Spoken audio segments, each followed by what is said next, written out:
ಜಾನ್ಸಿ ತಾತ ಬನ್ನಿ ತಾತ, ಏನಾದ್ರೂ ಮಾತಾಡೋದಿತ್ತಾ? ಅದಕ್ಕೆ ಬಂದೆಮ್ಮ. ಕೂತ್ಕೋ ಕೂತ್ಕೋ. ನಾನು ಏನಕ್ಕೆ ಬಂದೆ ಅಂತಂದ್ರೆ, ಇವತ್ತು ನೀನು ಮಾತಾಡಿ ಕೆಲವರು ಬಾಯನ್ನ ಮುಚ್ಚಿಸ್ಬಿಟ್ಟೆ. ಆದ್ರಿಂದ ನಂಗೆ ತುಂಬಾ ಖುಷಿಯಾಗಿದೆ ಅಮ್ಮ. ನಿನ್ನ ಮಾತು ಸೂಪರ್. ನೀವ್ ಯಾವ್ದ್ರ ಬಗ್ಗೆ ಮಾತಾಡ್ತಿದ್ದೀರಾ ತಾತ? ನನಗೆ ನಿನ್ನಲ್ಲಿ ಇಷ್ಟವಾದ ಗುಣ ಯಾವುದು ಗೊತ್ತಾ? ಯಾರು ಏನು ಅನ್ಕೊಳ್ತಾರೋ ಅಂತ ಯೋಚನೆ ಮಾಡದೆ ಇರೋ ವಿಷಯನ ರಪ್ ಅಂತ ಹೇಳ್ತಾ ಇದೆಯಲ್ಲ, ಅದು. ಆದ್ರೆ ಆ ಝಾನ್ಸಿ ಇತ್ತೀಚೆಗೆ ಕಳೆದೋಗ್ಬಿಟ್ಟಿದ್ದಾಳೆ. ಅವಳು ಯಾರ ಹತ್ರ ಮಾತಾಡ್ಬೇಕಾದ್ರೆ ನನ್ನ ಮಾತಿಂದ ಅವ್ರಿಗೆ ನೋವಾಗುತ್ತೇನೋ ಅಂತ ಯೋಚನೆ ಮಾಡ್ತಾ ಇದ್ಲು. ಅವಳ ಮಾತಿಗೆ ಫಿಲ್ಟರ್ ಹಾಕೊಂಡು ಮಾತಾಡ್ತಾ ಇದ್ಲು. ಆದ್ರೆ ಇವತ್ತು ಫಿಲ್ಟರ್ ತೆಗೆದಾಕಿ ಗಟ್ಟಿಯಾಗಿ ಮಾತಾಡಿದ್ಲಲ್ಲ, ಅದು ಹಳೆ ಝಾನ್ಸಿನ ನನಗೆ ನೆನಪಾಗಿ ತುಂಬಾ ಖುಷಿ ಆಯ್ತು ಮೊಮ್ಮಗಳೇ. ಹೌದು, ಅದ್ಯಾಕೆ ಅಷ್ಟೊಂದು ಬದಲಾಗ್ಬಿಟ್ಟಿದ್ದೆ ನೀನು? ಅದು ರಾಘುಗೋಸ್ಕರ, ಅವ್ರ ಮನೆಯವ್ರಿಗೋಸ್ಕರ, ನಿಮ್ಗೋಸ್ಕರ ತಾತ. ನೀನು ಹಳೆ ಝಾನ್ಸಿಯಾಗೆ ಇರಬೇಕು. ಈಗ ನಿಮ್ಮ ಅತ್ತೆ ಒಂದು ಆಸೆ ಇಟ್ಕೊಂಡಿದ್ದಾಳೆ. ನಾನು ಅವಳ ಆಸೆ ತಪ್ಪು ಅಂತ ಹೇಳ್ತಾ ಇಲ್ಲ, ಆದರೆ ಅವಳ ಆಸೆನ ಬಲವಂತವಾಗಿ ನಿನ್ನ ಮೇಲೆ ಹೇರ್ತಾ ಇದ್ದಾಳಲ್ಲ, ಅದು ನಂಗೆ ಇಷ್ಟ ಆಗಿಲ್ಲ. ಆ ವಿಷಯದಲ್ಲಿ ನಾನು ಯಾವ ರೀತಿ ರಿಯಾಕ್ಟ್ ಮಾಡಬೇಕು ಅನ್ನೋದೇ ನನಗೆ ಒಂಥರ ಗೊಂದಲ ಇತ್ತು. ಆದರೆ ಇವತ್ತು ನೀನು ಡೈರೆಕ್ಟ್ ಆಗಿ ಹೇಳ್ದಿಯಲ್ಲ, ಅವಳಿಗೂ ಒಂದು ಕ್ಲಾರಿಟಿ ಸಿಕ್ತು, ನನಗೆ ಹೇಗೆ ರಿಯಾಕ್ಟ್ ಮಾಡಬೇಕು ಅಂತ ಕ್ಲಾರಿಟಿ ಸಿಕ್ತು. ಕೆಲವೊಂದ್ ವಿಷಯದಲ್ಲಿ ಕ್ಲಾರಿಟಿ ಇರ್ಬೇಕು ಅನ್ನಿಸ್ತು ತಾತ. ಯಾಕೋ ಗೊತ್ತಿಲ್ಲ, ಜೀವನದಲ್ಲಿ ಕ್ಲಾರಿಟಿ ಇಲ್ಲ ಅಂದ್ರೆ ಬದುಕೋದು ತುಂಬಾ ಕಷ್ಟ ಅಂತ ಅನ್ನಿಸ್ತು. ಅದಕ್ಕೆ ಹಾಗೆ ಮಾತಾಡ್ದೆ. ಹಾಗೆ ಮಾತಾಡಿದ್ದು ತುಂಬಾ ಒಳ್ಳೇದಮ್ಮ, ಒಳ್ಳೇದಾಯ್ತು. ನೀನು ನನ್ನ ಹತ್ರ ಹೇಳಿ ನಾನು ಅವಳ ಹತ್ರ ಇಷ್ಟು ಕ್ಲಿಯರ್ ಕಟ್ಟಾಗಿ ಹೇಳಕ್ಕೆ ನನಗೆ ಆಗ್ತಾ ಇತ್ತೋ ಇಲ್ವೋ ಗೊತ್ತಿಲ್ಲ. ಆದ್ರೆ ನೀನು ಯಾವ ಮುಚ್ಚು ಮರ ಇಲ್ಲದೆ ಮಾತಾಡ್ದೆ ನೋಡು, ಅದು ತುಂಬಾ ಸರಿ ಹೋಯ್ತು. ಈಗ ಅವಳು ಹೇಳಿದ್ದಕ್ಕೆ ತಲೆ ತೂಗೋದು ನಿಂತೋಯ್ತು ನನಗೆ. ನನ್ನ ಮನಸ್ಸು ನಿರಾಳ ಆಯ್ತಮ್ಮ. ಥ್ಯಾಂಕ್ಸ್ ತಾತ. ನೋಡ್ ಝಾನ್ಸಿ, ನಾನು ನಿನ್ಗೆ ಹೇಳೋದು ಇಷ್ಟೇ, ನೀನು ಹಳೆ ಝಾನ್ಸಿಯಾಗೆ ಇರು. ಯಾಕೆಂದ್ರೆ ಆ ಹಳೆ ಝಾನ್ಸಿ ಕರೆಕ್ಟಾಗಿ ಯೋಚನೆ ಮಾಡ್ತಾ ಇದ್ಲು, ಅವಳ ನಿರ್ಧಾರದಿಂದ ಒಳ್ಳೇದೇ ಆಗ್ತಾ ಇತ್ತು. ಆದ್ರೆ ಈಗ ಬದಲಾಗಿರೋ ಝಾನ್ಸಿ ಏನ್ ಮಾಡ್ತಾ ಇದ್ಲು ಗೊತ್ತಾ? ಏನು ಮಾಡ್ಬೋದು ಬೇಡ ಅಂತ ಯೋಚನೆ ಮಾಡೋಳು. ನನ್ನಿಂದ ಯಾರಿಗಾರು ನೋವಾಗುತ್ತೇನೋ ಅಂತ ಮಾತಾಡೋದಕ್ಕೆ ಹಿಂಜರಿತಾ ಇದ್ಲು. ಆ ಥರ ತ್ಯಾಗ ಮಾಡಿ ಅವಳೇ ನೋವನ್ನ ಅನುಭವಿಸ್ತಾ ಇದ್ಲು. ಆದ್ರೆ ಹಳೆ ಝಾನ್ಸಿ ಹಾಗಿರ್ಲಿಲ್ಲ. ಅವಳ ನಿರ್ಧಾರ ಕರೆಕ್ಟ್ ಆಗಿರೋದು. ತನಗೆ ಏನು ಬೇಕೋ ಅದು ಎಷ್ಟೇ ಕಷ್ಟ ಆದ್ರೂ ಪಡ್ಕೋತಾ ಇದ್ಲಬ್ಬ. ನಿಜವಾಗ್ಲೂ ಈ ಮಾತನ್ನ ನೀವ್ ಹೇಳ್ತಿದ್ದೀರಾ ತಾತ? ನೀನು ಮೊದಲಿನ ಝಾನ್ಸಿ ಆಗಿರು. ಯಾಕೆಂದ್ರೆ ನೀನು ಸರಿಯಾದ ನಿರ್ಧಾರ ತಗೊಳ್ತೀಯ ಅನ್ನೋದ್ರ ಬಗ್ಗೆ ನನಗೆ ತುಂಬಾ ನಂಬಿಕೆ ಇದೆ. ಥ್ಯಾಂಕ್ ಯು ತಾತ, ಥ್ಯಾಂಕ್ ಯು ಸೋ ಮಚ್.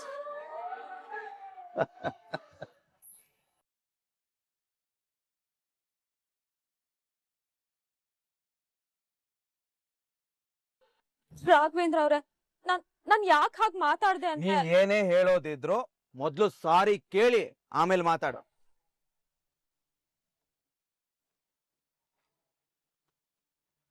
ಅಣ್ಣ, ಅವಳೇನೋ ಗೊತ್ತಿಲ್ದೆ. ಇವತ್ತು ಗೊತ್ತಿಲ್ದೆ ಆಗಿರೋದು ನಾಳೆ ಗೊತ್ತಿದ್ದು ಆಗಬಾರ್ದು ಅಂದ್ರೆ ಅದನ್ನ ಇವಾಗ್ಲೇ ಅರ್ಥ ಮಾಡಿಸ್ಬೇಕು, ಅರ್ಥ ಆಗಬೇಕು. ಹೋಗ್ಲಿ ಬಿಡಪ್ಪ ರಾಘು. ಅದ್ ಹೆಂಗ್ ಬಿಡಕ್ಕಾಗುತ್ತೆ ಚಿಕ್ಕಮ್ಮ?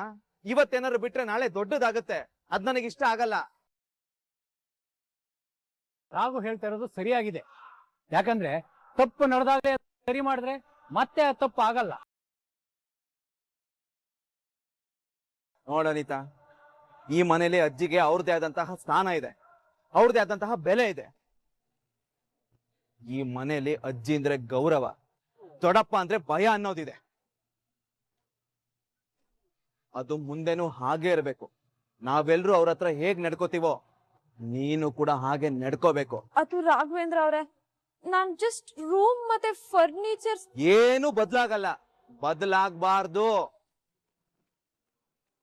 ಮನೆ ಅಂದ್ರೆ ನಿನಗೆ ಜಸ್ಟ್ ಒಂದು ಜಾಗ ಇರ್ಬೋದು, ಆದ್ರೆ ನಮಗೆ ಇಟ್ ಈಸ್ ಎನ್ ಎಮೋಷನ್. ಈ ಮನೆಯಲ್ಲಿ ಒಂದು ಸಂಸ್ಕಾರ, ಆಚಾರ, ವಿಚಾರ ಅನ್ನೋದಿದೆ.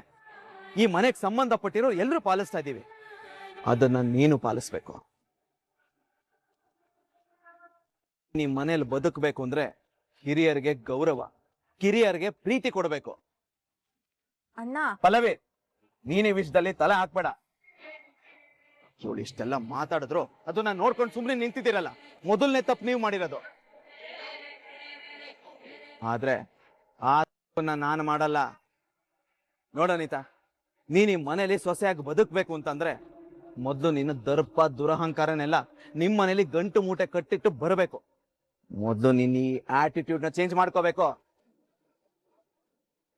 ಈ ಮನೆಗ್ ಬಂದ ಮೇಲೆ ಈ ಮನೆ ಒಳಗ್ ಬದುಕ್ಬೇಕು. ಇಲ್ಲ ಅಂದ್ರೆ ಇದ್ರ ಬಗ್ಗೆ ಮಾತನ್ನ ಬೆಳೆಸೋದಿಕ್ಕೆ ನನಗಿಷ್ಟ ಇಲ್ಲ. ತುಂಬಾ ಸೂಕ್ಷ್ಮವಾಗಿ ಹೇಳ್ತಾ ಇದ್ದೀನಿ, ಇದೇ ಫಸ್ಟ್ ಅಂಡ್ ಲಾಸ್ಟ್. ಮತ್ತೆ ಯಾವತ್ತೂ ರಿಪೀಟ್ ಆಗ್ಬಾರ್ದು. ಹೋಗೋ ಅಜ್ಜಿ ಹತ್ರ ಸಾರಿ ಕೇಳೋ.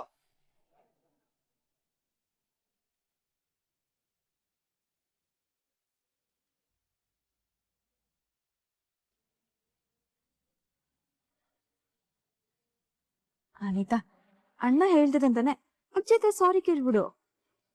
ನೋಡು, ಇನ್ ಮುಂದುವರಿಯೋದ್ ಬೇಡ, ಸಾರಿ ಕೇಳ್ಬಿಡು. ಹೌದಮ್ಮ ಅನಿತಾ, ದೊಡ್ಡವ್ರ ಹತ್ರ ಸಾರಿ ಕೇಳಿದ್ರೆ ಏನು ತಪ್ಪಿಲ್ಲ, ಕೇಳ್ಬಿಡಮ್ಮ.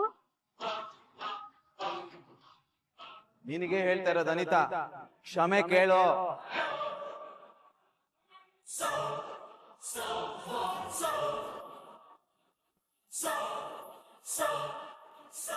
ಸಾರಿ.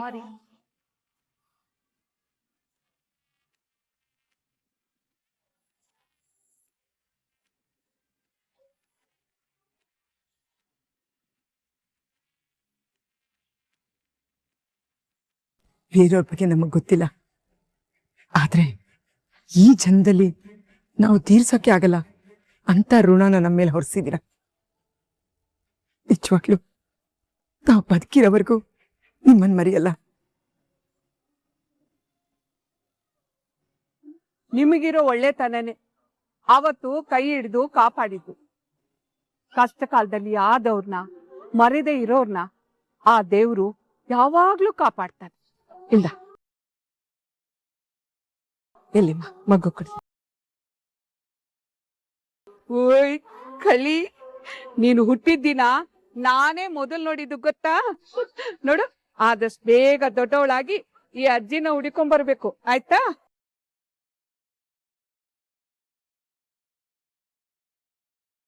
ನಾನು ಇಲ್ಲಿವರೆಗೂ ಈ ದೇವಸ್ಥಾನಕ್ಕೆ ಆ ಭಗವಂತನ ನೋಡಕ್ ಬರ್ತಿದೆ, ಆದ್ರೆ ಇವತ್ತು ನನ್ ಸೊಸೆ ಪಾಲಕ್ ದೇವರಾಗಿ ಬಂದಿರೋ ನಿಮ್ಮನ್ನ ನೋಡಕ್ ಬಂದಿದ್ದೀನಿ. ದೊಡ್ಡ ಮಾತು ಕಣವ.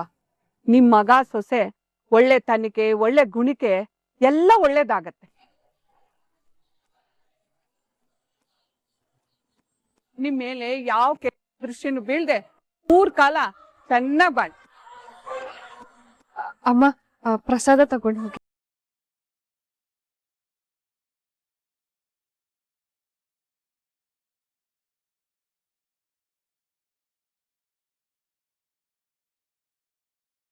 ನಾವಿನ್ ಬರ್ತೀವಿ.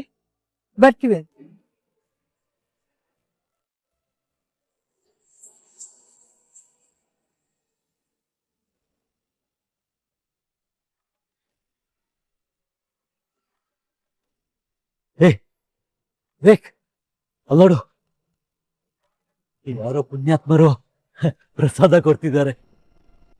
ಬಾ ಬಾ.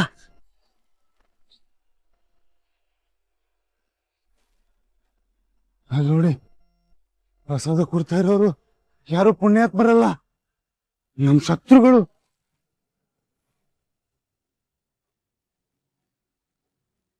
ಅದಕ್ಕೆ ಗಾಡ್ ಇಸ್ ಗ್ರೇಟ್ ಅನ್ನೋದು. ಇಷ್ಟು ದಿನ ನಾವು ಯಾರ ಮೇಲೆ ದ್ವೇಷ ತೀಸ್ಬೇಕು ಅಂದ್ಕೊಂಡಿದ್ವಿಯೋ ಅವರನ್ನೇ ದೇವ್ರು ನನ್ ಕಣ್ಮುಂದೆ ತಂದು ನಿಲ್ಸ್ತಿದ್ದಾನೆ. ಅಂದ್ರೆ ನಾವು ದ್ವೇಷ ತೀರ್ಸ್ಕೋ ಟೈಮ್ ಬಂತು ಅಂತ ಅರ್ಥ. ಯಾವುದೇ ಕಾರಣಕ್ಕೂ ನಾನು ಇವತ್ತು ಇವರನ್ನ ಬಿಡಲ್ಲ.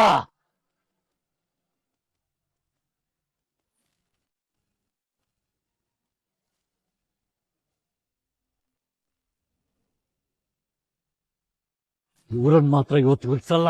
Dad dad dad, this is not the right time. ಯೋಚನೆ ಮಾಡಿ, ಹೌದು ಅಷ್ಟು ಜನ ರೌಡಿಗಳು ಬಂದ್ರು, ಅವ್ರನ್ನ ಚಚ್ಚಿ ಬಿಸಾಡಿ ಹೋದ್ರು.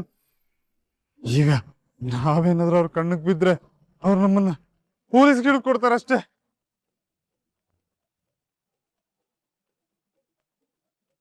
ಯು ಆರ್ ರೈಟ್ ಮೈ ಸನ್. ನಾವಿವಾಗ ಸ್ವಲ್ಪನೂ ಏಮಾರಿದ್ರೆ ನಾವು ಸಿಕ್ಬಿಡ್ತೀವಿ. ಅದಕ್ಕೆ ಶಕ್ತಿಗಿಂತ ಇವಾಗ ಯುಕ್ತಿನ ಯೂಸ್ ಮಾಡಬೇಕು. ಡ್ಯಾಡ್, ಮೊದಲು ನಾವು ಅವ್ರ ಕೈಯಿಂದ ತಪ್ಪಿಸ್ಕೊಳ್ಳೋಣ ಬನ್ನಿ.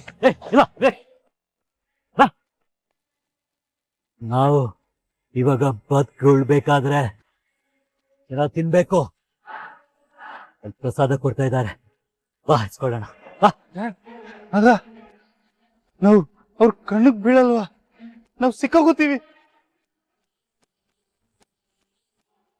ಬಾ, ನನ್ನ ಹತ್ರ ಒಂದು ಐಡಿಯಾ ಇದೆ.